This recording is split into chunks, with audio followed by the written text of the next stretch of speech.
The topic is Srila Prabhupada and how he taught by example. And so I hope you all know who Srila Prabhupada is. Do any of us know who Srila Prabhupada is? At least we have some idea. Just like we can say, Krishna is the Supreme Personality of Godhead. We can say we know that, but how much do we actually know? How great is Krishna? So how much do we actually know how great is Srila Prabhupada? We can say his biography, he was born in 1896, although better to say he appeared in this world in 1896. He departed from it in 1977. He established Krishna consciousness in the Western world. But actually a devotee of his caliber is extremely rare. There are many gurus, teachers of Krishna consciousness, but Srila Prabhupada was exceptional. Not any person can spread Krishna consciousness in the Western, all over the world. Kali Kale Julat Harman Nama Shankitan Krishna Shakti Bina Nahita Pravartan. In this age of Kali, the Yuga Dharma, or the process of God realization for this age, is chanting the names of Krishna. And only one who is especially empowered by Krishna can do that. It's not like teaching mathematics or sociology or something. Anyone with a little brain power and application can study it, and then they can get taught how to teach it. But to teach Krishna consciousness, one has to be full of Krishna consciousness oneself. Of course, one can do so officially. There are many teachers of Krishna consciousness who do it as a family profession, or they do it in a manner which is designed to make people feel happy and religious and pious and good, but not in a manner that will bring them out of this material world, that will bring them to fully surrender to Krishna. There are many speakers on Bhagavatam and Ramayana who speak among pious Hindus who like to hear these things. But the pious Hindus, they're not so pious that they like to hear about giving up material attachments, fully surrendering to Krishna. They mostly think that by hearing these topics, we shall be benefited and our material life will go on very nicely. Srila Prabhupada was a different kind of speaker. He spoke to remove the material attachments of people so that they could get their ultimate benefit, which is, as Krishna states in Bhagavad Gita, Sarvadhamam Parityaja Mamekam Sharanam Vraja. Ultimate benefit comes by full surrender to Krishna, the Supreme Personality of Godhead. So Srila Prabhupada, he taught Krishna consciousness. And how can one teach? By practice and precept. That means it's not just by telling people that others will take up Krishna consciousness. Just like Srila Prabhupada himself gave the example, if you want to teach someone to stop smoking, it's no good to smoke yourself. Who's going to follow you? They'll follow your example more than what you say. So the teacher has to be ideal.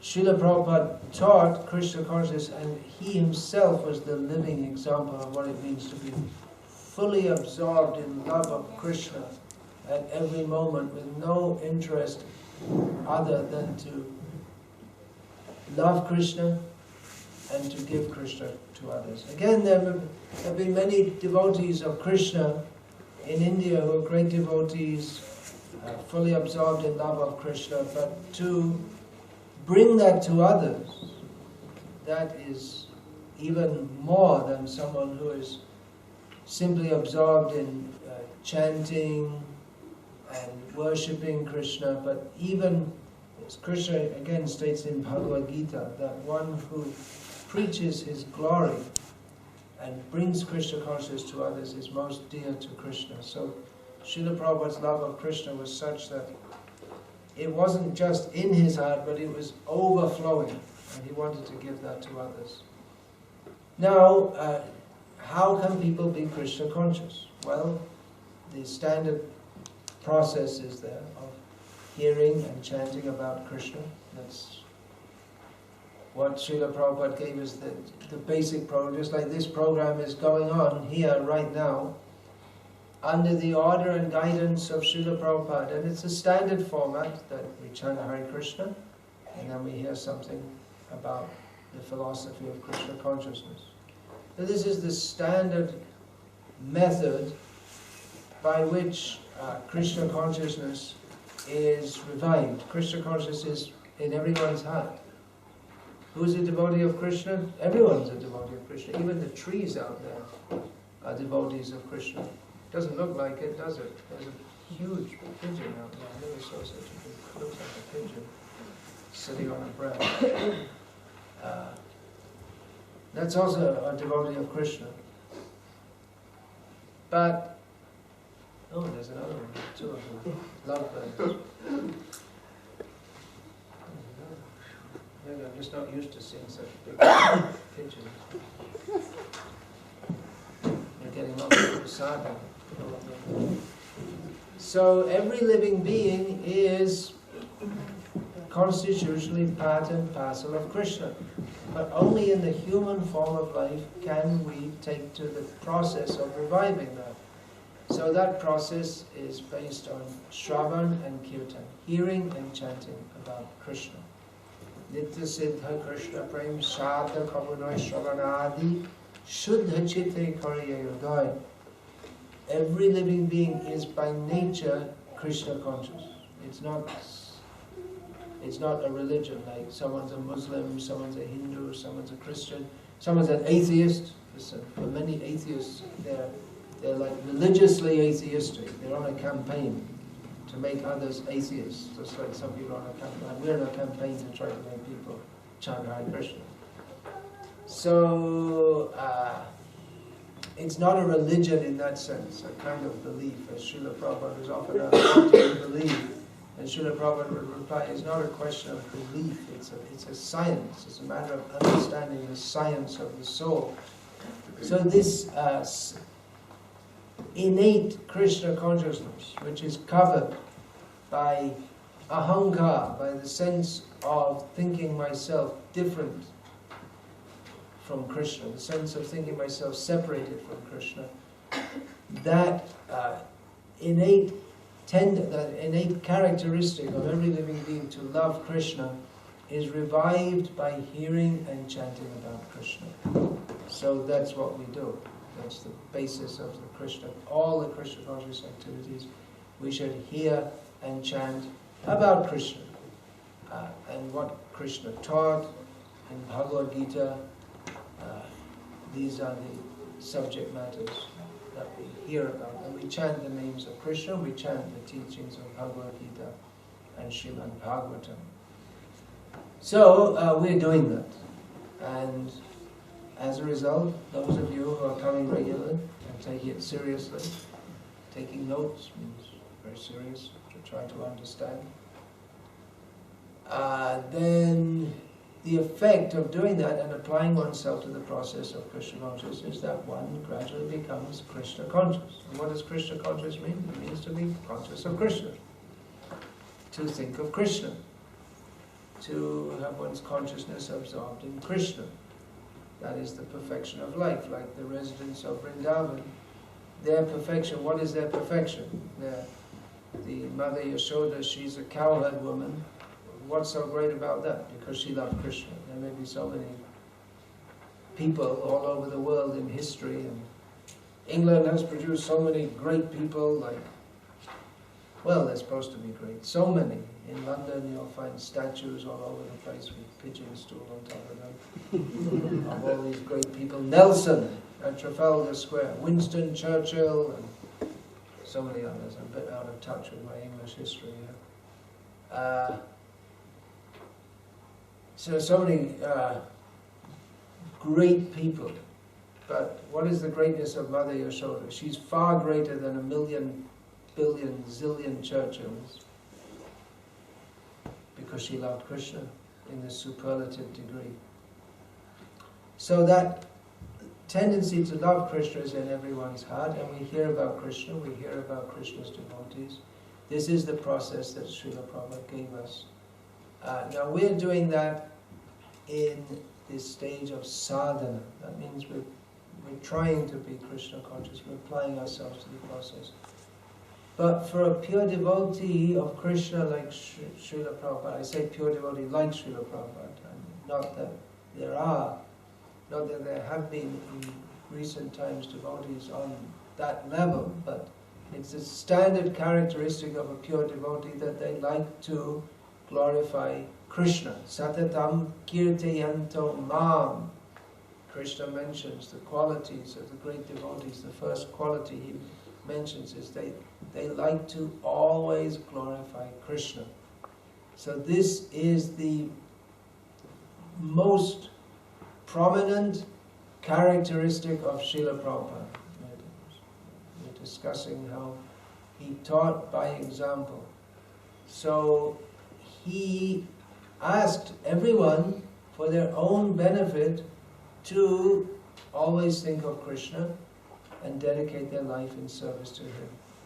And for him, he didn't have to practice doing that. He didn't think that, well, just like we may think, oh, I have to get up early in the morning, I have to go to Mangalarti, I have to do this, I have to do that, I have to follow all the rules given by Srila Prabhupada, given by the previous acharyas, given by the Shastra. So we think like that, and that's very good if we think like that, because that's our dedication to the process of Krishna, Krishna consciousness. And what does the process of Krishna consciousness lead to?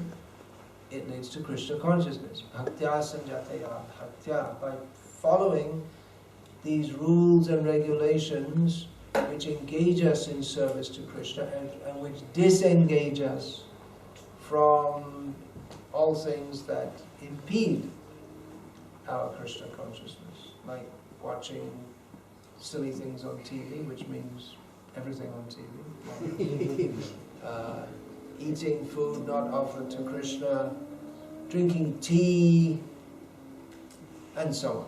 There are so many things which impede our advancement in Krishna consciousness. Now in the beginning, when people first come, we don't stand in front of them with a hammer and tell them, stop drinking tea or we'll hit you on the head with a hammer. We are simply chant Hare Krishna. And we know that if people start to take this seriously, then the natural result of that is that they will become disinclined to perform any activities that will inhibit the growth or the development of their Krishna consciousness. So we say different things to different people at different stages. It's not that we're going all over the world on a campaign that everyone has to stop drinking tea. And of course there are much worse things than that. But we are asking everyone to understand who we are. Are we the body or are we something else? Am I English or Indian, or am I a man or a woman, or am I rich or poor? No, these are all temporary designations. We are all servants of Krishna, so we should all understand this. So, and when we understand this, we begin to understand and accept this theoretically, then we'll want to take to the process of Krishna consciousness seriously, and then naturally we'll take to all the rules and regulations. Now, Srila Prabhupada personally followed all these things. It's not that he was secretly going in his room and brewing up some tea while no one was looking. And in fact, he never drank tea throughout his life, because his parents were also pure devotees of Krishna. And even at that time, tea wasn't so widespread. It's a gift of the British to India, if you want to call it a gift. And they made a business out of it. So, intelligent people. intelligent in a not very beneficial manner for themselves or anyone else. So, Srila Prabhupada, he taught us to follow all these activities of Krishna consciousness, and he himself was the exemplar, but he did these things naturally. It wasn't that he thought, just like we think, now I have to follow all these rules so that I can be purified. But for Srila Prabhupada, it was natural, just like we breathe. We don't think, now I have to breathe in, now I have to breathe out. We don't think like that. It's just natural. It's a natural function. When we say natural, actually that means it's all under the direction of material nature, which is directed ultimately by Krishna. But we don't think about it. The scientists can analyze that there are certain areas of the brain which control this function, but why that should be, they can't explain. The ultimate answer, again we find in Bhagavad Gita, Ishvara Sarva Bhutanam Hrideshe Arjuna Tishtati Brahmayam Sarva Bhutani Yantararudhani Maya. Krishna in the heart of everyone is directing the wandering of all living beings who take different machines. Now we have a human machine. Those oversized pigeons, they have oversized pigeon machines. The trees have tree machines, and all the functions are regulated by the Supreme Personality of Godhead. So it's not just by chance that everything has come into being. So just like we naturally breathe, for Srila Prabhupada, he naturally always thought of Krishna and naturally always acted in a manner that was fully Krishna conscious. So he was the best teacher. Now, a fully pure devotee of Krishna doesn't have to follow the rules and regulations of a beginner. That's an easy principle to understand. Just like, well, they may do also, just like you'll find that expert singers, they'll also, when they practice every day, you have to practice, even if you're expert, otherwise you lose it. So they also start off with singing the Saragama, all this, in the beginning of their warm-up, they'll just do some very simple practices. But they don't, because they're practiced, and they, of course, to be an expert singer is not just a matter of practice. One has to have some innate ability. That means carried over from a previous life. But they don't have to go through all the basic practices. They're already on a more advanced platform. But for the beginner singer, if they try to imitate the expert, well, there may be so many problems. They may not be able to follow in time. Their voice might be off key, and so many problems. They may strain their voice due to not knowing how to control it in the proper way. So or an expert dancer, one who's trained in dancing, you can't do Bharatanatyam or ballet just by wishing to do it. You have to take some training. So those who are expert, for them it looks very natural and smooth to dance in that manner. But those who want to come to that platform, they have to practice under strict discipline. So similarly in Krishna consciousness, there are many rules and regulations which are necessary for the beginner, but which are not necessary for a fully pure devotee. For instance, those who are beginners in Krishna consciousness, they are enjoined to rise early every morning and engage in sadhana every morning. Now, a fully pure devotee doesn't have to do that, because whether they're waking or sleeping, they're always thinking of Krishna. That doesn't mean that they sleep until 11 o'clock in the morning.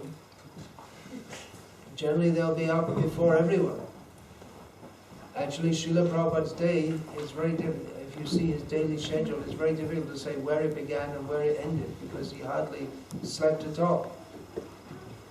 He would get up by 1:30 or 2 o'clock in the morning, and he would rest at maybe 10 or 11 o'clock at night. So, and then during the day, he'd be busy in Krishna's service all the time. So, and then take a little rest in the afternoon also. A constant cycle of service to Krishna. But Srila Prabhupada himself, he usually did not attend the Mangal Arati that he asked all his disciples to follow, because at that time he was translating his books, which he said was his most important service. But he enjoined all his disciples to do so. But he was up early. And he also, throughout his life, he would bathe early in the morning, which is a standard procedure for all followers of Vedic culture. Even in the cold, in the winter. But he stopped doing so after he had a stroke on doctor's advice. But then once at Kumbh Mela in Prayag, Allahabad, it must have been in 1971, so it's very cold, cold wind blowing. So Srila Prabhupada heard that some of the devotees were not getting up in the morning because it's very cold, and even to get up, who wants to get up in the freezing cold? I mean, they're sleeping in tents, very, very cold. So it would seem to make more sense just to stay in your sleeping bag. And what to speak, and when you get up, you're supposed to take a cold shower, go to the tube well and pump the water. And so some devotees decided that we won't get up. And Srila Prabhupada heard about this. The next morning he was up early in the morning, against doctor's orders, and taking a bath in the icy water in the tube well at 3 o'clock in the morning, just to show his disciples what is the standard, what they should do. So Srila Prabhupada, by his own example, he was always fully absorbed in thinking of Krishna and serving Krishna. And some beginner's rules he didn't follow like that. Well, that's actually the only one I can think of. Well, there was some other minor things also. But the example he always set was of always being engaged in Krishna's service. Now, for many people who take to Krishna consciousness, the nature of their life is that it's very difficult to be always Krishna conscious. Just like if you're working in a bank, you can't sit and chant all day. You have to think about balances and all this thing, withdrawals and deposits and all the things that people in banks do. Or whatever, if you're working in a company, you have to do the company's work. So that makes it more difficult. But if we have a strong sadhana program, that will help us. Srila Prabhupada, one of the very important programs that he emphasized very much, that we've been slow to implement in our movement, is that he wanted to create a situation in which everyone could be fully Krishna conscious. That means that mostly the householder devotees, they like that. You have to do some job, and that means you have to associate with materialistic people who have no interest in Krishna consciousnness. So that's not very favorable for taking up Krishna consciousness, for being Krishna. One can be Krishna conscious, but there's some obstruction is there. So Srila Prabhupada, he wanted to set up farm communities where people could live simply, and grow their own food, and live, just all devotees living together, so that we can associate with devotees, and we can have programs together. And if we live simply, then we shouldn't have to work so hard. Because people have to work hard because they have so many artificial necessities. Just like in modern life, a car is practically a necessity. It costs a lot of money. And it costs a lot of money for the petrol and the license and so many things, spare tires, and on and on and on. And cell phone is considered a necessity, TV, and on and on and on. Soap, razor blades, and so on and so on and so on. But if we live simply, then we don't need all these things. You don't need a mobile phone. If you communicate with the people who are around you, that's all. I mean, people lived, believe it or not, some of you may even remember the days when, for thousands of years, people lived without cell phones. Nowadays, you can't imagine living without one. I never had one. I'm still alive. Still functioning in the world somehow or other. So if we live simply, then we don't need to work hard to produce so many things which we don't actually need. And this was a revolutionary social teaching. Now, why we may ask, well, if Srila Prabhupada was concerned with Krishna and sending people out of this world back to God and back to the spiritual world, then why does Srila Prabhupada give social teachings? Because the social situation in the world is such that at the present time it's difficult to be fully Krishna conscious. The whole atmosphere is against that. So Srila Prabhupada recommended this, that live simply, produce your own food, and live in this way, live with devotees, so all devotees can live together. So that means even when you're working, you can chant Hare Krishna. Farm community doesn't mean that everyone is farming, but there'll also be teachers, housewives, and smiths, and doctors, and all different kinds of professions. Although, as in traditional society, everyone would grow something. People would have a kitchen garden, grow your own vegetables, like that. And it's not that difficult, actually. So, that was a very revolutionary move of Srila Prabhupada, which he wanted to show that. He said that I want to show this. How to live on the land and be Krishna conscious. He gave many directions for that.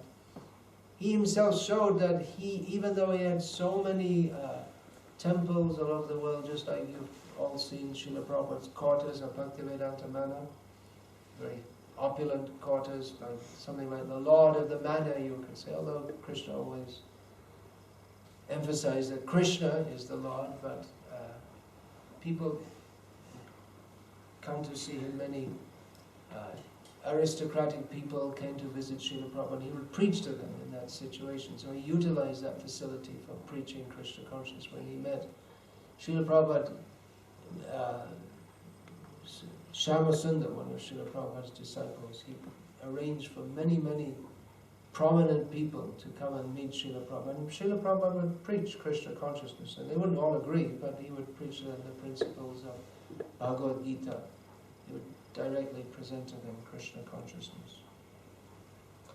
So, Srila Prabhupada used these facilities, but he himself was very happy to live very simply, and he showed that also for several weeks, early in 1977, when he already had superb facilities in many places all over the world, in the manor here, in New York, in Melbourne, in France, Germany, in so many places. Prabhupada had, his devotees had arranged superb facilities for him, but Srila Prabhupada was very happy to live in a mud hut and take baths with the tube well and bucket, like that. For several weeks he lived like that. And in Mayapur, some of you have been to Mayapur, I hope.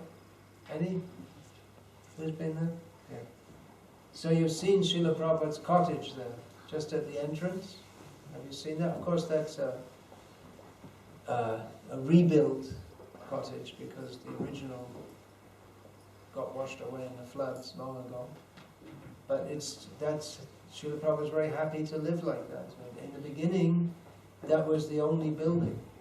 There was nothing there. So Srila Prabhupada was very happy to live like that, and devotees said that we want to build you a house, Srila Prabhupada said, Prabhupada, I don't need a house, I can live in this hut.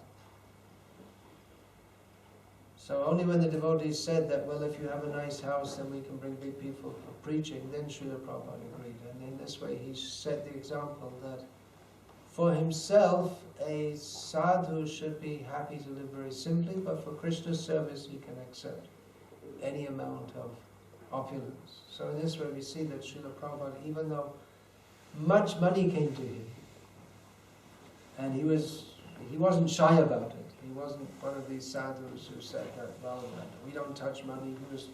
He took interest. How much is the income and all this. But then he spent it all for Krishna. He didn't keep money for himself.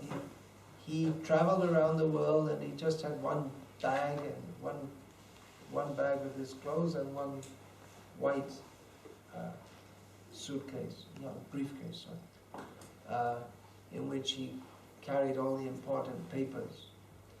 And like this, he traveled all over the world. He didn't stay very long in any place. In some way, like in Bhubaneswar, he spent a little time. But he showed how one should be, by his own example, how one should not be attached to any opulence of this world, but one should be attached to serving Krishna and living very simply. And he wanted his disciples to change the world with Krishna consciousness, seeing that this whole society is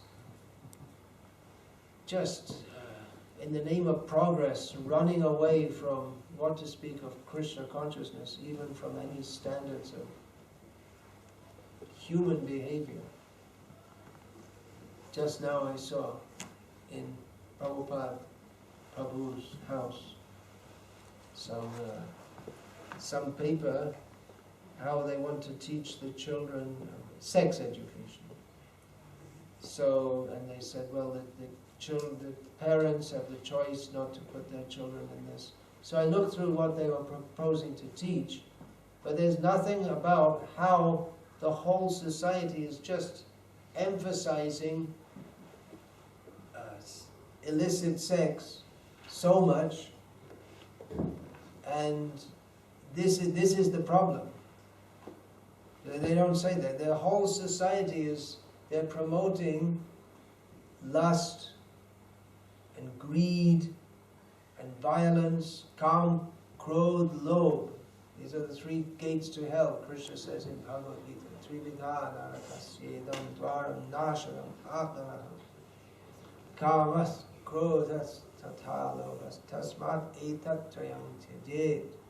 Krishna says there are three gates to hell: kam, krodh, and lobh, lust, anger, and greed. Therefore these three should be given up.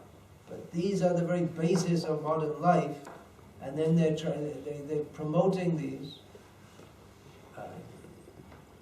and then they're worrying why the children at the age of 10 they have to have sex education, which wasn't required previously, but now it's required because from the very early age the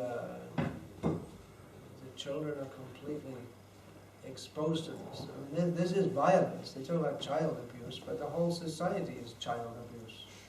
Everything, just the whole society is. The children are raised in a society where, from the beginning of life, they're exposed to ridiculous levels of kam, krodh, and lobh, and so it's not surprising that they're messed up. people are all messed up, and they're worrying about why there's so much crime. And what do you expect? If you make a society that's the consumer society, by its nature is based on trying to get people to purchase things that they don't need and don't want, and you have to try to make them want it. Just like, as I've given this example, maybe this is the 1000th time, Coca-Cola. No one would ever purchase Coca-Cola if it wasn't advertised, because there's nothing of any value in it. And as far as I remember from 40 years ago or so, when I last drunk it, it doesn't even taste very nice. But it's a huge business because it's massively advertised, which means that they make people want to buy it, even though they don't inherently want it or need it. And that goes for everything. Fashions, and cell phones,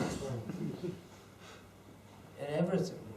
People are induced to buy things and then to work to get things, and then they're frustrated because people have more things than they have, and they're promoting the advertisement is by pretty girls, and they're promoting lust, and the whole society is on a wrong footing.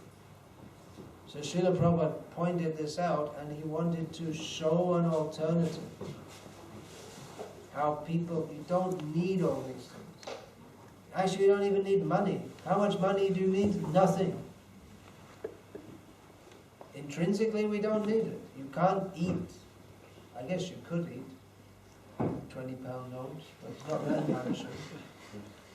I mean, a cow can eat it. In India, the cows eat paper bags. But actually, if it's still in the world, there are still some places which have not come under the grip of the benefits of modern civilization, where people don't need money. Well, if you grow your own food, then what do you need money for? So, Srila Prabhupada wanted to emphasize this, the need to return to a simpler way of life for the sanity of human society. That's on the material platform, and then with this, to make a condition favorable for spiritual cultivation. So you can think about that. We don't think about it that much. It's not as much as we should do. There's the whole society of people are very concerned about social problems and ecology and all these things. Well, this is perfect. Ecology, perfect. No pollution. No need to use tractors. No need to import anything. Everything can be done by Krishna's grace, as it's been done for millions of years prior to that. And people think, well, that's very primitive.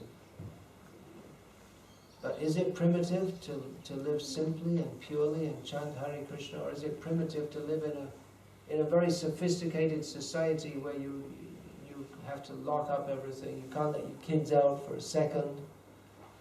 Is that an advanced civilization? Where they got this arrangement for TV and internet, but it's just all garbage which is meant to pollute your consciousness? Is that civilized? Is that advancement? So the real civilization in Vedic culture, the most advanced person is not the person who's got the most money, but the person who is so spiritually advanced that they don't need. They're content to live with very little. That's considered advanced. Who by spiritual advancement is quite content to live with the minimum, because they have a higher taste. They're absorbed in spiritual consciousness, so they're not endeavoring to get more and more and more, or rather their endeavor is to have less and less and less. Let us live simply. So Srila Prabhupada, he wasn't just a sectarian religious teacher, but he gave a whole blueprint for how to live in this world and be spiritually advanced. And that blueprint is what Krishna gave. Anad bhavanti bhutani. Everyone lives on food, Krishna says. This is spiritual economics. One of my godbrothers has written a book called Spiritual Economics. So food, where does that come from? From Sainsbury's? No, it comes from Parjanya Dhanasambhava. We think food comes from Sainsbury's or Tesco. But actually it's rain comes from the earth. Rain is required. And rain comes by the mercy of God, so we should please Him. But we think that, now they think that food comes from scientists. The scientists, they'll make some, mix up a fish gene with a tomato or something like this and bring up some special thing. And then later on they'll find out, oh, sorry, when we find out people getting cancer, sorry, never mind, we'll invent something else. There's no need to invent anything. Krishna has already given everything that we need to live simply and relatively happily in this world. So these are some of the gifts of Srila Prabhupada, which I'm emphasizing a lot, this Srila Prabhupada's blueprint for a simple living, high thinking, social revolution, because someone should at least say it, so the devotees can at least know about that. That's a major part of Srila Prabhupada's preaching. Srila Prabhupada said 50% of my mission. So that's a lot. So at least I'm talking about it. And by talking, some devotees have become inspired to actually do that. So maybe one of you will. I'm not saying you have to. There comes a point in many devotees' lives when they're working in the corporate world or whatever it may be, or driving a bus or whatever it may be, and they think, I'd really like to spend all my time in Krishna consciousness. How can I do it? Or I'd really like to raise my children in an atmosphere in which the teachers don't think it necessary to give them, seeing the things they want to teach the 10-year-old kids. And it's just horrible. So raise them in a culture where they can be protected from all of this, and the children can learn about Krishna instead of learning about Nelson and all this kind of stuff. Better to learn about Krishna, isn't it? And learn about Nelson and Drake and Raleigh and all these Shakespeare and all. Better learn about Krishna. You can learn about all the great heroes of the British Empire. Then you'll get born as a rat in Britain. Have the pleasure of being a British rat. I'm a British rat. I'm better than all those French rats. You might think, what's the value of that? Better to hear about Krishna and go to Krishna. You can become a cow of Krishna. You won't get slaughtered. Like the poor cows here. One can become a cowherd, friend of Krishna, and run with Krishna in the fields, or a cowherd girlfriend of Krishna, and dance with Krishna, and kiss Krishna, and cook for Krishna. So there comes a point in many devotees' lives when they'd like to do that, and let's at least start to think how we can work toward that. It can be done. Devotees in many parts of the world now are again thinking of Srila Prabhupada's order to set up communities like this. So I didn't stick so much to the subject of how Srila Prabhupada taught by example, because like I say, I'm thinking a lot about this, how this is the real direction that Srila Prabhupada wanted our movement to go in. On the mass scale, he wanted that. Of course, there are many things Srila Prabhupada emphasized. Mass distribution of his books was like the first phase for mass propagation. But then when people become Krishna conscious, He wanted these farm communities. He didn't say that everyone had to join them, but he recommended that. In scientific preaching, defeating the Mayavadis, that was, Srila Prabhupada defined his own mission. He wrote his own pranam mantra, Nirvishesha Shunyava Vipaschakta Deshatani, delivering the Western world from the impersonalists and the voidists. So we see that's a major part of Srila Prabhupada's mission to attack and defeat the Mayavadis. These were terms that Srila Prabhupada used in mundane science and all these things. Srila Prabhupada was against all the atheistic science because it creates so many myths by which everyone becomes further and further away from Krishna consciousness. So Srila Prabhupada had a very broad mission. It wasn't just for Hindus or just, at that time it was mostly hippies who were taken to Krishna consciousness. It wasn't just for hippies. It's meant for everyone. Everyone is intrinsically part and parcel of Krishna and should take to Krishna consciousness for their own good. And Srila Prabhupada, by his personal example, showed how we can live in this world, Padma Patramevambhasa, like a lotus lives in the water but above the water. So we can live in this world and be fully absorbed in Krishna. So we have a great mission. Srila Prabhupada gave a great mission to... The first great mission we all have is ourselves to be Krishna conscious. And that seems to be not so easy. Because Maya is very strong. And on top of that, we have to try to bring Krishna consciousness to others. But if we attempt to assist in that, then Krishna also helps us. God helps those who help themselves. And attack is the best means of defense. So those are a few thoughts about Srila Prabhupada and his glorious personality, his glorious mission. So if there are any questions or comments about that, please bring them up now.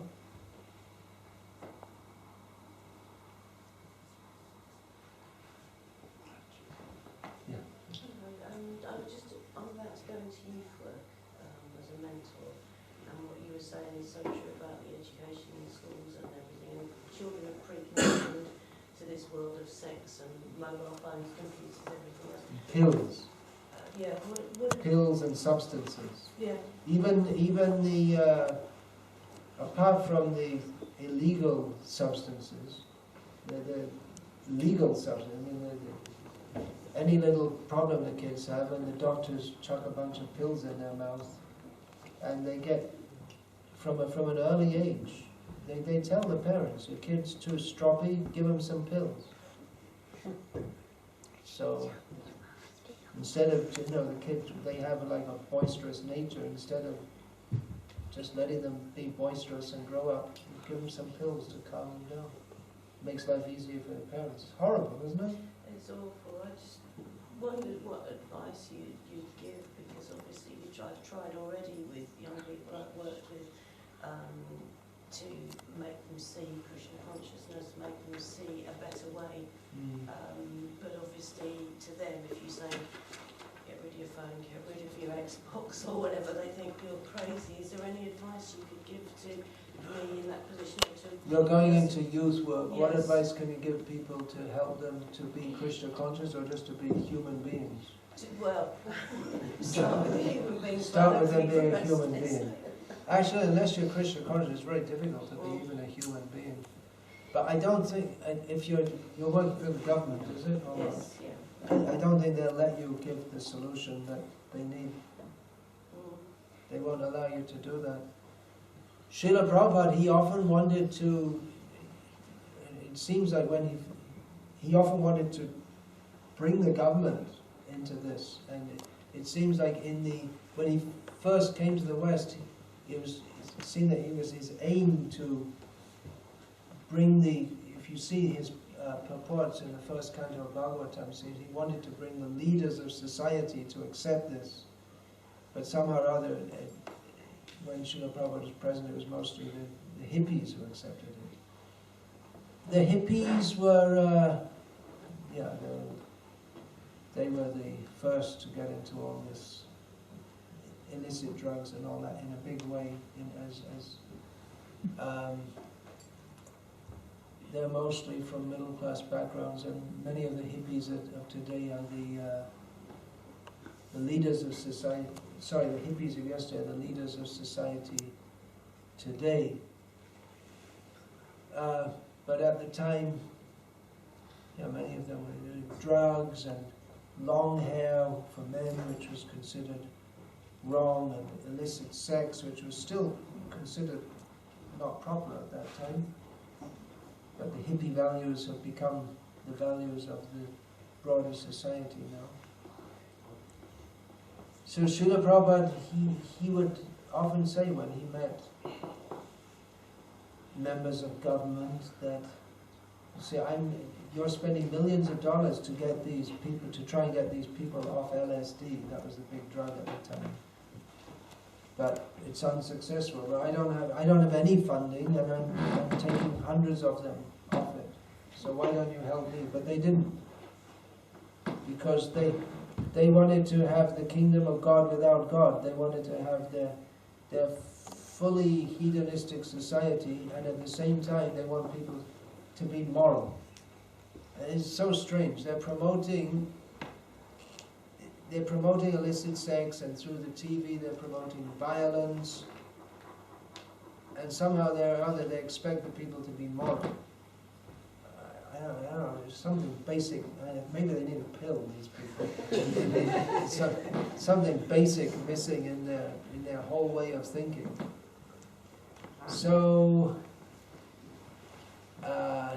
in a junior position in government, I don't think you're not really in government, you're in social work, and I don't know how much you can do, because if you just talk it's a very basic point which misses them. Just like I say, they have sex education for kids at the age of 10, quite explicit from what I can see, but they don't, and they're going to, anyway, I won't get into it, but probably what they're doing, but they don't have any idea to regulate the society. Well, there's some idea, like there are parental controls on the internet, but the kids don't have to get around all that stuff. They're smarter than the parents in that regard.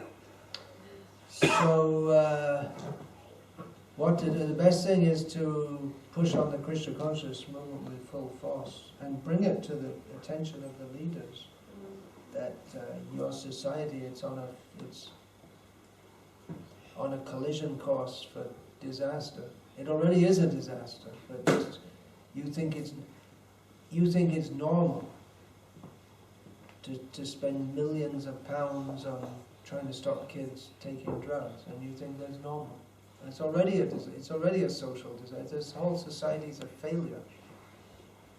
Actually, the whole society, they should just have a complete rethink.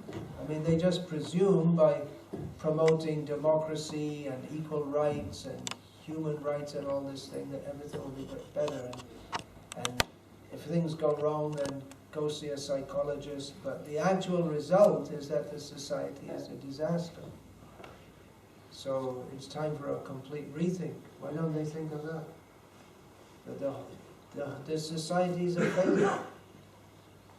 Actually, if you have to lock your house when you go outside it, then the society is a failure. You shouldn't have to do it, but you can't.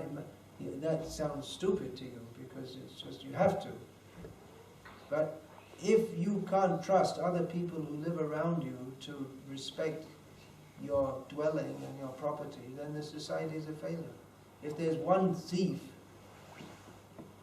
then there's something wrong with the society. And there's still places in the world where people, they just go outside their house and leave the door open. There's still places, still in India there's some places like that. Not many. It used to be in Ireland, 40 years ago, I used to travel around Ireland, and in the village, people, they'd be outside, and you go in their house, and there'd be no one there. The door would be wide open, because there were no, they knew everyone around them, and there were no, you don't steal from your neighbors like that. You knew each other. So what is just normal behavior in the modern world certifies that the whole society is sick. It's completely sick. The whole society needs a whole rethinking. It's I mean, you're asking what you can do with the youth. It's something like, you know, someone falls from the 10th floor and the whole body is completely smashed, and you want to bring a band-aid. You know, what's it going to help them? You know, blood and all the bones are broken. Don't worry, I've got a band-aid. And, you know, the government's given us $1 million to hand out band-aids. So the whole society is so seriously sick. We need a whole rethink. What is this society? Every symptom of it shows that it's a sick, sick society. Everything, pretty much everything about. You could say it's good intentions, but then, you know, that's the road to hell, isn't it? Good intentions are not enough. You have to know what you're doing. Just like someone has a heart attack and someone says, "Oh, don't worry, I'll perform a surgery." Are you a trained surgeon? No, but I wish him well, and I've got a knife, and you know. It's not enough to have good intentions. You have to know what you're doing. So people may be well-intentioned, but they clearly don't know what they're doing. The society is a total mess. So it's time. They should just take stock of the whole situation. Where are their policies taking them to? What is this society? Where is it going to? What do people get out of it? I read somewhere that 70% of people in America seek psychiatric help at some time in their life. And America is supposed to be the greatest nation on earth, and it still is in some sense. It's on the way down, but still. That means the country's crazy, right? The other 30%, they probably need it too, but they just don't go also. I mean, I mean, to seek psychiatric help means that you have serious problems, right? I mean, if you just, you know, get a little ticked off now and then, you don't need to say a psychiatrist, but seek psychiatric help. Psychiatric problem in the whole society. Even many years ago, they're finding that. What was it? The mayor of Washington, D.C. was prosecuted for selling drugs. And in the White House, this was years ago, in the White House, they busted a drug ring. It's a sick society. Anyway,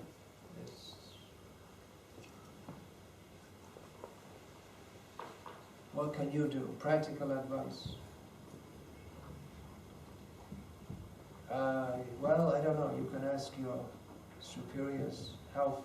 You could tell them. Yeah, I really don't know. I'm out of touch with the so-called culture in this country, even though I was born in it. I went to school in it. But you could ask them. You could say, "I'm involved in Krishna consciousness. Is there something we can do to incorporate that, like taking people for meditation sessions?" Maybe you could ask them if they could do that. But like I say, unless, well, if somehow you can bring people into contact with Krishna consciousness, any way you can bring them in will help, will be beneficial. But you need a good dose of it to, you know, if people are just completely absorbed in this. The prime symptom of the modern society is selfishness, and the prime symptom of genuine spiritual life, of Krishna consciousness, is selflessness. So it's a really different outlook.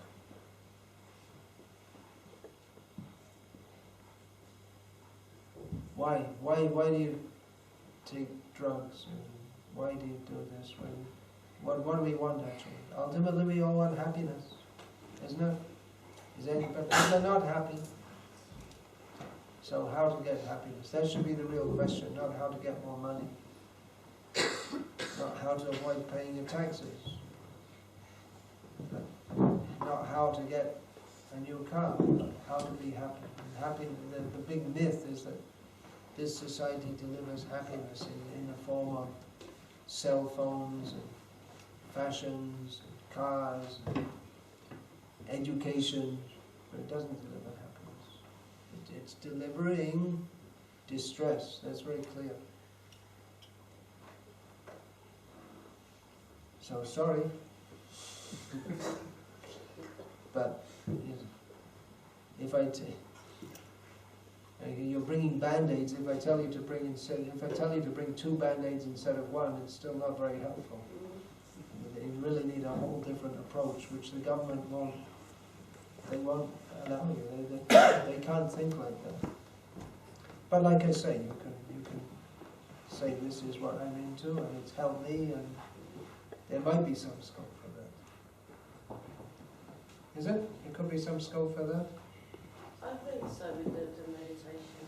You say meditation, they might that yoga. Kind of thing, and there's a kind of coolness amongst the youth at the moment for that kind of thing, and the 60s are ever popular, so if you can go in through that door with the Krishna consciousness, then I think you stand a chance of some, maybe in a group of 10, if you get one person. Oh, that's pretty good. Yeah. You can do that, that's very good. Anything else? Yeah. In the Bhagavatam, I think, I'm not sure which canto it is, I think the 4th canto, it says about how the leaders in Kali Yuga are putting in taxes to the general population, cheating the population out of money for their own. Right, in the text of Bhagavatam itself it says that in the 12th canto. Yeah, so like sometimes it feels like it's the forces are taxing people so much. Yeah, so like there's they're no oppressed. So now you have to, just for water. Now it's like you have to do overtime just to pay your water bill nowadays, right? Isn't that absurd? So that's the center of Kali Yuga. Kara Pirikam it's called. Kara means tax and Pirika means oppressed. So it's mentioned in Bhagavatam that the leaders in Kali Yuga will tax the citizens so much. Then what will they do? Yasyanti Giri Karana. They'll run away to the hills and forests. Just thinking, just get out of the cities. So Srila Prabhupada was recommending that. Yeah, so? So, like, I mean, from my point of view, it seems like, you know, we're kind of going on with our program, how Srila Prabhupada has, you know, instructed us to do. So, for us, is it just a case of carry on with the Harinam Sankirtan movement, or, you know, constantly trying to think of innovative ways that we can kind of use their tricks against, not against them, but just for the general population? So if there's promotion in newspapers, magazines that are promoting illicit sex and drugs, is that a good way to do that, but the other way around for Krishna consciousness? What do you mean? So like, do a promotion against illicit sex? no, as in like promotion for Krishna consciousness, but trying to find new... You're asking if we should use the newspapers and TV for promoting Krishna consciousness? Or the internet. Sure, if we can. Why not? Yeah. And like my first question was related to, like, if this is written in the Bhagavatam, then it's like... It's written in the Bhagavatam, then we should go along with it to make the Shastra. We should... if it said that people in Kali Yuga are fallen, then we should be fallen. Is that what you're saying? No, it kind of... We're following the Shastra. It kind of says in Kali Yuga people are like animals, so I'm going to live like an animal. And that way I'm fulfilling the Shastra. No, it kind of seems like that the leaders are doing this, so it seems like the wave is so strong that we have no choice but to follow the law and pay our taxes. We have no choice but to follow the law and pay our taxes. Well, again, Srila Prabhupada advocated a social revolution. He said if enough devotees get into it, then the leaders will have to take note also. Of course, they make it very difficult to live on the land and produce your own food, but if you do, then how are you going to be taxed? Because if you don't produce money, If you grow your own food and eat it, then you have very little income. You don't need income, because if you have potatoes and carrots, what do you need money for? So in that way, of course, they'll have land rates and all this kind of thing. But it's a fact the government makes it very difficult to do this, but if there are more and more devotees, then Prabhupada also said that if there are more and more devotees, then you can vote Krishna conscious leaders. A long way to go, but that was Srila Prabhupada's vision. In the meantime, what can you do but pay your taxes? They're squeezing you. But some devotees at some point may think, hey, let's take this up, let's be bold, let's go for this. Let's try and fulfill Srila Prabhupada's dream.